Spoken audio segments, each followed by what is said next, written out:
নমস্কার। আজকের বিশ্বে আমরা প্রতিদিন আত্মপ্রদর্শনের প্রলোভন পাই।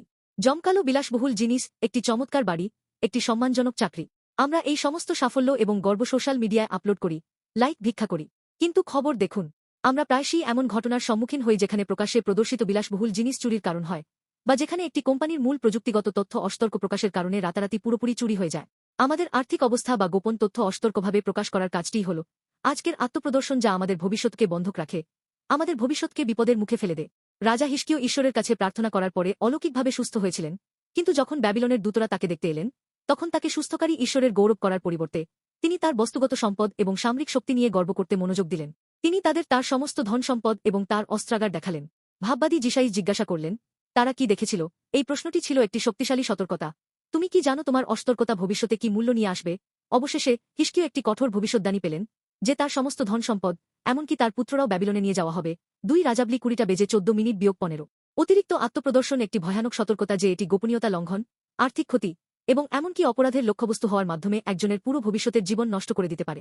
আমাদের অসতর্ক বর্তমান পছন্দগুলি আমাদের ভবিষ্যৎকে চুরি হতে দিচ্ছে।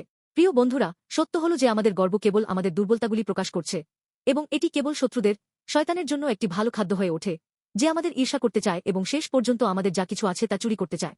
তাহলে আমাদের যা আছে তা ধরে রাখতে এবং একটি ধার্মিক ভবিষ্যতের জীবন বেছে নেওয়ার একমাত্র মানদণ্ড কি? তিনি হলেন যীশু খ্রিস্ট। যীশু রাজা হিজকিয়ের সম্পূর্ণ বিপরীত পথ নিয়েছিলেন। তিনি স্বর্গে মহিমান্বিত সিংহাসনের আসল ধন ধারণ করেছিলেন, কিন্তু তিনি এটির উপর গর্ব করেননি বা এটি প্রদর্শন করেননি। পরিবর্তে তিনি আমাদের সমস্ত পাপ, ত্রুটি এবং আমাদের শূন্য আত্মগর্ব বহন করার জন্য সবকিছু ত্যাগ করে এই পৃথিবীতে এসেছিলেন। আমাদের পাপের জন্য ক্রুশে কষ্ট ভোগ করা এবং মারা যাওয়ার যিশুর কাজটিই হল চূড়ান্ত নম্রতা এবং চূড়ান্ত ভালোবাসা। যিশুই সেইজন যিনি নিজের যা কিছু ছিল তা দিয়ে আমাদের সবকিছু রক্ষা করেছেন। আমাদের সর্বোচ্চ মূল্য আমাদের কাছে থাকা বিলাসবহুল জিনিস বা ব্যাংক ব্যালেন্স হওয়া উচিত নয়, বরং ঈশ্বরের গৌরব হওয়া উচিত। ক্রুশে তার মৃত্যু এবং পুনরুত্থানের মাধ্যমে যীশু খ্রিস্ট আমাদের সমস্ত দুর্বলতা এবং গর্ব ঢেকে দিয়েছেন, এবং আমাদের ঈশ্বরের সন্তান হওয়ার মর্যাদা দিয়েছেন, যা কখনো কেড়ে নেওয়া যায় না। সবকিছু না হারানোর একমাত্র নিরাপদ উপায় হল নিজের উপর গর্ব করা নয়, বরং ক্রুশে যীশু খ্রিস্টের মৃত্যু ও পুনরুত্থানের উপর গর্ব করা এবং তাতে স্থিতিশীল থাকা। আমি আন্তরিকভাবে আশা করি যে এই মুহূর্তে আপনি আপনার জীবন যীশু খ্রিস্টের মধ্যে রাখবেন এবং সেই আসল মূল্য অর্জন করবেন যা কখনো চুরি হবে না।